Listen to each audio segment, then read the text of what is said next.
नमस्कार, आप देख रहे हैं एनबी न्यूज 24x7 नीलम बोध के साथ। साथियों, अक्सर मैं एक बात कहती हूं कि जाति है कि जाति नहीं। भारत देश में लगातार इस तरह की बहुत सारी घटनाएं आपने देखी होंगी जब जाति के आधार पर कहीं ना कहीं अत्याचार शोषण हो जाता है। लेकिन अति तब हो जाती है जब इस भारत देश के संविधान के रचयिता परम पूज्य बाबा साहब की मूर्तियों को लेकर इस भारत देश में हम विवाद देख रहे हैं। और विवाद भी कोई छोटा मोटा नहीं है, बल्कि विवाद करने वाले वो लोग हैं जो उन्हीं के संविधान से आज कानून के रक्षक हैं। और एक तरह से जो काला कोट पहनने की जो पावर मिली है वो उस संविधान से ही मिली है जिसको कि परम पूज्य बाबा साहब ने लिखा। साथियों, अभी वर्तमान की एक घटना है, जिस तरह से आप सभी जानते होंगे कि मध्य प्रदेश के ग्वालियर हाई कोर्ट में जिस तरह से बाबा साहब की मूर्ति को लेकर जो मामला सामने आया और तथाकथित अनिल मिश्रा नाम के वकील जो कि पूर्व अध्यक्ष रहा है बार एसोसिएशन का, उसने बाबा साहब की मूर्ति के विरोध में एक प्रदर्शन किया। और उसने नहीं बल्कि तमाम मनुवादी विचारधारा के जो अधिवक्ता थे वो इस विरोध में उतर के आ गए कि बाबा साहब की मूर्ति नहीं लगनी चाहिए। और इतना ही नहीं साथियों, उन्होंने न जाने किस किस तरह की बातें की, वो वीडियो भी मैं आपको यहाँ पर दिखाऊंगी। अब क्यों लगेगी बाबा साहब की प्रतिमा? ये प्राइवेट प्रॉपर्टियां हैं क्या? मेरे को परमिशन दिला दो, लाओ, मैं 90% वकील खड़े कर देता हूँ, मैं लगाता हूँ राम जी की प्रतिमा, लगा दो परमिशन। हाथापाई का भी आरोप लग रहा है। हाथापाई का आरोप लगेगा या फिर वहाँ जाएगी। और नहीं तो वकील इतने कमजोर नहीं है, बाहर के आउटसाइडर हमारे भी बहुत आ सकते हैं, फिर ये प्रतिमा ही नहीं बचेगी। इस विषय पर बात करने के लिए अपने साथ में आमंत्रित करूंगी एडवोकेट जबीम प्रकाश जी को, क्योंकि वो भी एक अधिवक्ता है। और एक अधिवक्ता होने के नाते जो विरोध बाबा साहब की मूर्ति का ग्वालियर के मध्य प्रदेश हाई कोर्ट में हो रहा है उसको किस तरह से देखते हैं। सर, आपका स्वागत है एनबी न्यूज में। जय भीम नमो बुद्धाय नीलम जी। जय भीम नमो बुद्धाय। सर, जिस तरह से ग्वालियर का जो प्रकरण सामने आ रहा है, लगातार हम सोशल मीडिया पर देख रहे हैं कि तमाम लोग उसको लेकर अपनी प्रतिक्रिया दे रहे हैं। लेकिन जो मनुवादी व्यवस्था के लोग हैं जो बात बात पे जाति को आगे लेकर आते हैं, वो योग्यता को बहुत पीछे धकेलते हैं। तो इस घटना को किस तरह से देखते हैं कि वो कह रहे हैं कि बाबा साहब की मूर्ति अगर लगेगी तो हम उसको तोड़ देंगे।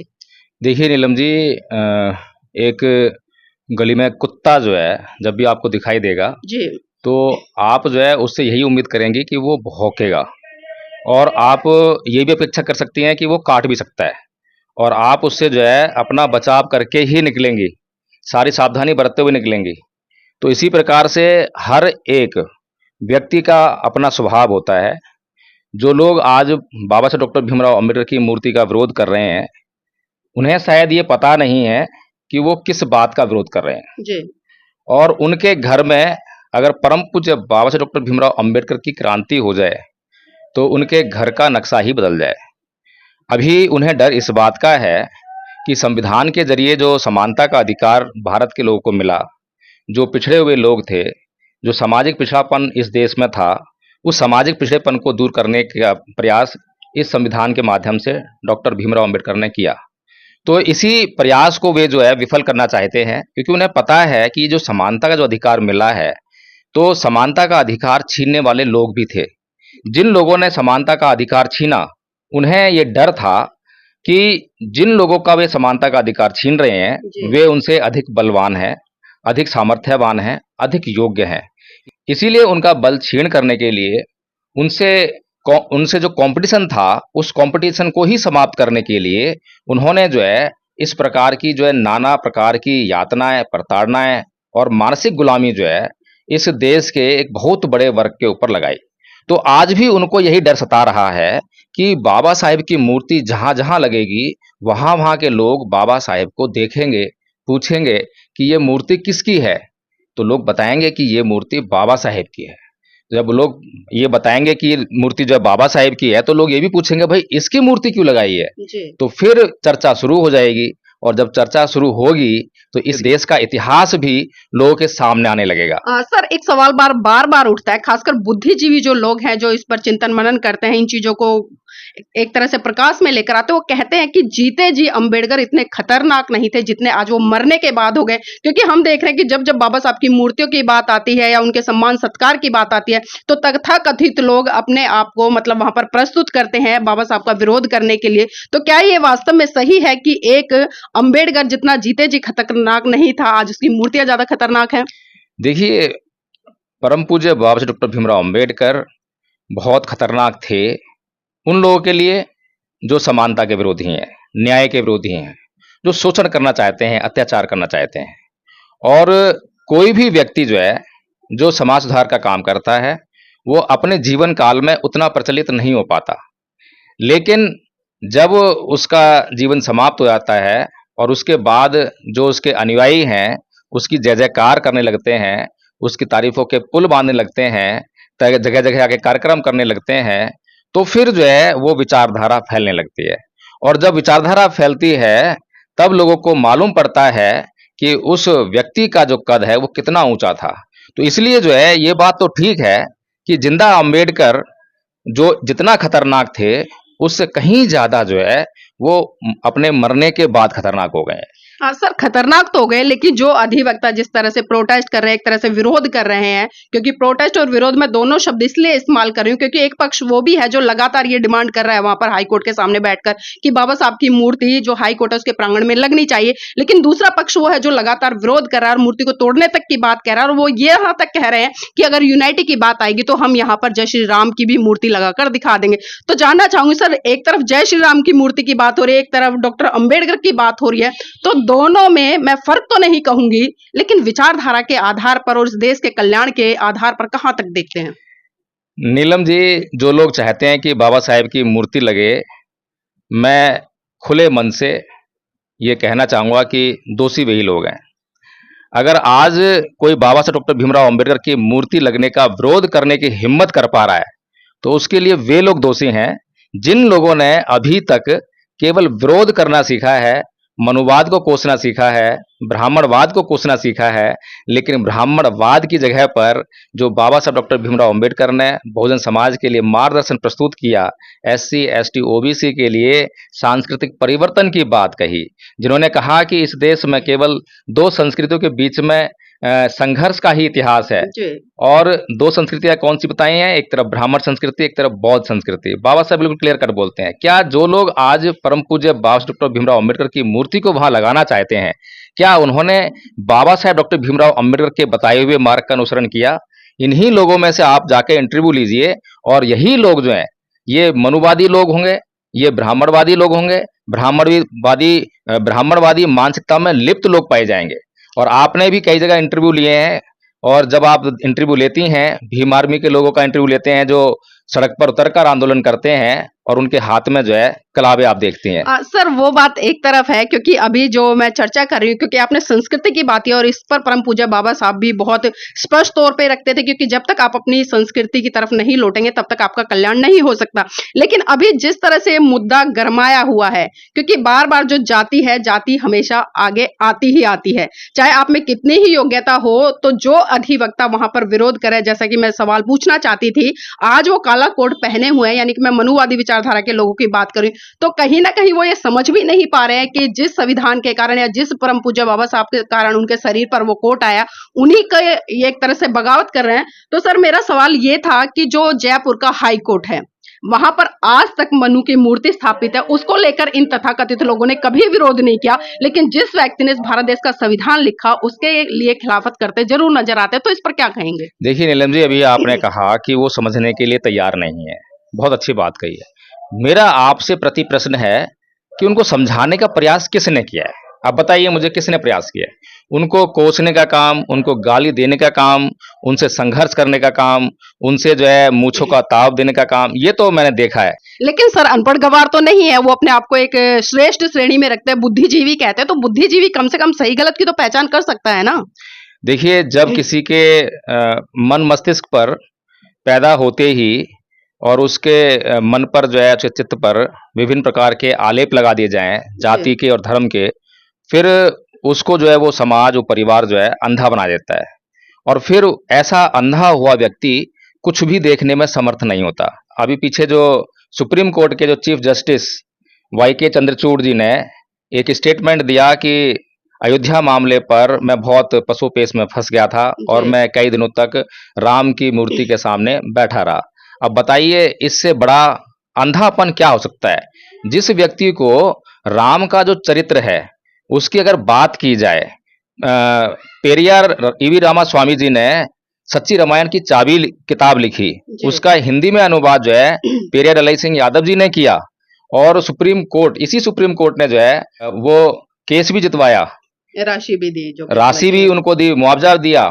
तो वही उसी सुप्रीम कोर्ट का चीफ जस्टिस जो राम की बात कर रहा है, राम की शरण जाने की बात कर रहा है, अगर मैं इन्हीं चीफ जस्टिस साहब से एक सवाल कर लूं कि अगर आप किसी नदी के किनारे खड़े होकर और नदी को पार करना चाहते हैं, दूसरे किनारे पे जाना चाहते हैं, और वहां पर अगर आप नदी से ये कहेंगे कि हे नदी, तू थोड़ी देर के लिए सूख जा, मुझे जो है दूसरे किनारे पे जाना है, तो वहां पर खड़े हुए लोग आपसे क्या कहेंगे? तो मैं जाहिर तौर पे कह सकता हूं कि वहां पर जो आपको जो लोग देख रहे होंगे, वो आपको पागल कहेंगे, मूर्ख कहेंगे। वो ये कहेंगे कि क्या कभी ऐसा होता है? अरे भाई, एक पुल का इस्तेमाल करो, या फिर तैर के जाओ, या फिर नाव का इस्तेमाल करो, जी। लेकिन नदी को क्यों सूखने के लिए बोल रहे हो? लेकिन वहीं पर यही जो वाई के चंद्रचूड़ साहब हैं, ये दिमाग से इतने अंधे हो गए कि वो रामायण में जब राम समुद्र के किनारे खड़े होकर जो है और समुद्र को सूखने के लिए कह रहे हैं, जब वहां पर अपनी अकल नहीं लगा पाते। भाई, जब एक नदी नहीं सूख सकती है तो ये समुद्र कैसे सूखेगा? और उनको कोई पागल नहीं कहता है। सर ऐसे सर जी जी आदरणीय नीलम जी, मतलब मैं अगर रामायण का विश्लेषण करना चाहूं तो उस रामायण में मैं कोई चरित्र ही नहीं पाता हूं, कोई ऐसी महानता नहीं पाता हूं, कोई उपदेश नहीं पाता हूं, बल्कि उसमें मैं जो है इस देश के लिए एक विनाश देखता हूं, अंधश्रद्धा देखता हूं, पाखंड देखता हूं।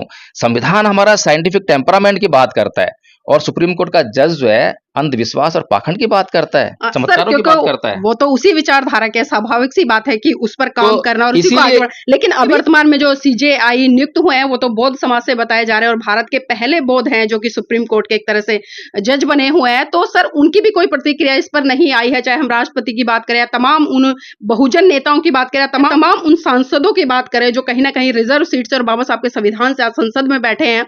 तो इसको किस तरह से देखते हैं कि कहीं ना कहीं वो कठपुतली है या फिर एक तरह से मूक बनकर तमाशा देखते हैं? देखिए, इस बहुजन समाज ने आज जो संविधान ने उनको सहूलतें दी थी, जो लोकतंत्र बाबा साहब डॉक्टर भीमराव अंबेडकर ने संविधान के माध्यम से भारत के लोगों को दिया था कि तुम अपने वोट की ताकत से जो चाहो वो कर सकते हो। लेकिन ये विडंबना है, दुर्भाग्य है, इस देश का जो बहुजन समाज है, उसका जो बुद्धिजीवी वर्ग है, और आज जो लोग मूर्ति को लगाने के लिए, वहां पर बाबा साहेब की मूर्ति को लगाने के लिए जो आंदोलन करने के लिए तैयार हैं, उन लोगों ने उस लोकतंत्र की रक्षा नहीं की। और आज लोकतंत्र चिल्ला तो रहे खतरे में है नहीं, लोकतंत्र जो है पूरी तरह से नेस्तनाबूद कर दिया गया है।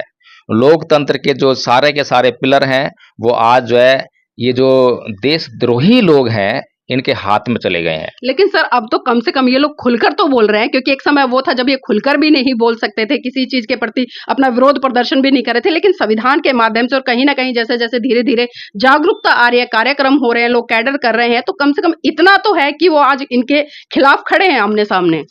नहीं नीलम जी, मैं जो बताना चाह रहा हूं, क्योंकि सच को जो है बहुत कम लोग जान पाते हैं, जी। और जो जान लेते हैं और जब वो अंधे लोगों को सच बताते हैं तो वो उसको सुनना पसंद नहीं करते। पहली बात तो फिर समझना नहीं चाहते, समझने की शक्ति नहीं होती उनके पास, इसीलिए वो जो है इग्नोर कर देते हैं। भगवान बुद्ध को ज्ञान प्राप्त हुआ, उन्होंने ज्ञान देने के लिए सबसे पहले जो लोग चुने वो लोग नहीं थे। रास्ते में जब जा रहे थे सारनाथ की तरफ, तो एक आजीवक पंथ का साधु मिला, उसको समझाना चाहा, उसने समझा नहीं, उसको समझ में नहीं आया और वो बिना ज्ञान को लिए ही वहां से चला गया कि हो गए तथागत। इसी तरह से बहुजन समाज का जो ये तबका है, मैं जब जब कुछ भी बोलता हूं तो मुझसे उस बारे में प्रश्न करने के बजाय जो उसके मन में पहले से ही राग है, द्वेष है, हिंसा है, घृणा है, उन्हीं भावों के जरिए जो है वो मेरे विचारों को तोलता है और मुझ पर ही उल्टा आकर प्रहार करता है। मैं ये चाहता हूं कि भाई आप मुझसे सवाल करो, और मैं जब आप मुझसे सवाल करोगे तो मेरा सही होना गलत होना भी पाया जाएगा, तब मैं अपने आप आकलन कर लूंगा। मैं गलत होऊंगा तो आपसे माफी मांग लूंगा, और अगर सही होगा तो आपको बता दूंगा, आप भी उसका अनुसरण कर लेना। लेकिन समस्या ये है कि महापुरुषों का दिखाए हुआ मार्ग ये समाज बिल्कुल भी पकड़ता नहीं है, और जो महापुरुषों ने नहीं कहा उसी को ये लगातार करता है। किसी भी महापुरुष ने आपको ये नहीं कहा कि आप मूर्ति लगाना, लेकिन मूर्ति लगाना जो है हमारी भावनाओं में शामिल हो गया है, क्योंकि हम अपने महापुरुषों का मान सम्मान करना चाहते हैं। बाबा साहब ने भी कहा था कि मुझे मूर्तियों में मत तलाशो, मैं तो विचारों में हूँ। जी। तो हम मूर्तियां लगाएं, मैं इनकार नहीं कर रहा हूं, हमारी भावना है इज्जत मान सम्मान करना चाहते हैं, हम मूर्तियां लगाएं, लेकिन मूर्ति लगाने से पहले उनके सम्मान की फिक्र करना हमारा कर्तव्य है। और उनका सम्मान जब होगा जब हम अपने समाज को पहले इस बात के लिए तैयार कर लें कि वो समाज जो है किसी भी तरीके से, जो समाज आज परम पूज्य बाबा साहेब डॉक्टर भीमराव अम्बेडकर का विरोध कर रहा है, उनकी मूर्ति का लगाए जाने का विरोध कर रहा है, उनके हाथों की कठपुतली ना बने।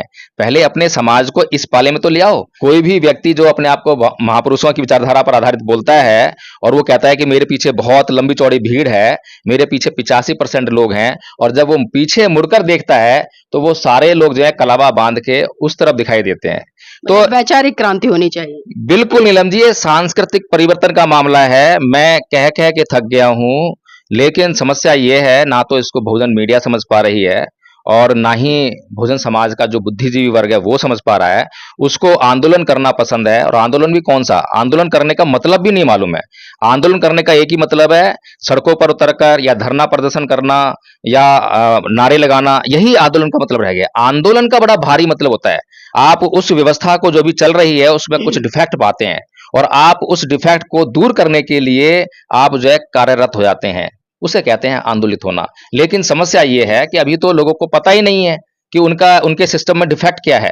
और बाबा साहब डॉक्टर भीमराव अंबेडकर जो है जो बता रहे हैं कि सांस्कृतिक परिवर्तन करना है, मैं आपसे पूछना चाहता हूं, आपने बहुत सारे इंटरव्यू किए होंगे, बहुजन समाज के बुद्धिजीवी लोगों का इंटरव्यू किया होगा, आपने कितने लोगों को जो है सांस्कृतिक परिवर्तन की बात करते हुए देखा है? आपने कितने लोगों को बहुजन समाज की हर समस्या का हल जो है बौद्ध धर्म में कहते हुए सुना है?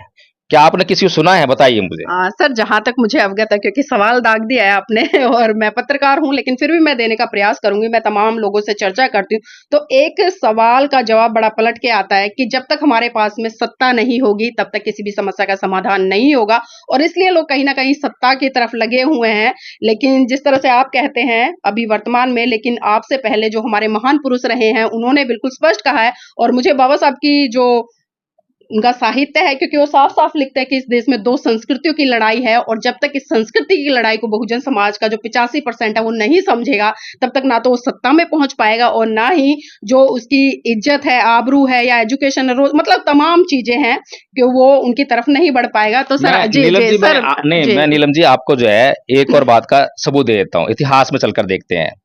क्या भगवान बुद्ध ने मनुष्य की समस्याओं का हल राजनीतिक समस्याओं में देखा? अगर उन्होंने राजनीतिक समस्याओं में देखा होता तो राजा के बेटे थे, राजपाट लेकर राजा बनते। बाबा साहेब ने क्या राजनीतिक सत्ता में देखा? अगर राजनीतिक सत्ता में देखा सर, एक मिनट होता मैं तो रोकना समाज की चाहूंगी, ये बात विषय करते। बहुत लंबा है, इस पर हम कभी चर्चा करेंगे। और आज की इस चर्चा में हमारे साथ जुड़ने के लिए बहुत बहुत साधुवाद। और एक चीज तो बिल्कुल स्पष्ट निकल कर आती है इस चर्चा से, या तमाम जितने भी लोगों को मैं इस जो घटनाक्रम घटा इस पर प्रतिक्रिया दे रहे हैं, चाहे वो अधिवक्ता है, सामाजिक लोग हैं, संगठनों के लोग हैं, एक बात तो बिल्कुल साफ निकल कर आ रही है, वो मारने काटने की बात लगातार कर रहे हैं और ये कह रहे हैं कि बाबा साहब की मूर्ति तो वहीं लगेगी। लेकिन साथियों, सच्चाई है, भले आपको कड़वी लग जाए, जिस तरह से रात के अंधेरे में 4 बजे पुरानी संसद से बाबा साहब की मूर्ति हटी, और उस समय भी बहुत सारे आंदोलन हुए, तमाम अधिवक्ताओं ने अपनी आवाज को रखा, तमाम संगठनों ने उसके खिलाफ विरोध किया, लेकिन वो मूर्ति आज तक नहीं लगी। तो मैं यहाँ पर सिर्फ इतना ही कहना चाहूंगी, अगर करना है तो वैचारिक क्रांति कर दीजिए इस भारत देश में। जिस दिन भारत देश में वैचारिक क्रांति हो गई तो सत्ता भी आपकी होगी, धर्म भी आपका होगा, सब कुछ आपका होगा। किसी की हिम्मत नहीं पड़ेगी कि वो आपके सामने खड़े होकर ये कहे कि किसी श्री राम की मूर्ति लगे, किसी कृष्ण की मूर्ति लगे, या जो हाई कोर्ट में मनु की मूर्ति लगी है वो रातों रात अपने आप वहां से गायब हो जाएगी। तो साथियों, मैं चाहूंगी आप इस वीडियो को लाइक करें, शेयर करें और कमेंट करके अपनी प्रतिक्रिया जरूर दीजिए कि इस महत्वपूर्ण चर्चा को आप किस तरह से देखते हैं, या आपका नजरिया अभी वैसा ही है जैसे अन्य लोग इस पर चर्चा कर रहे हैं।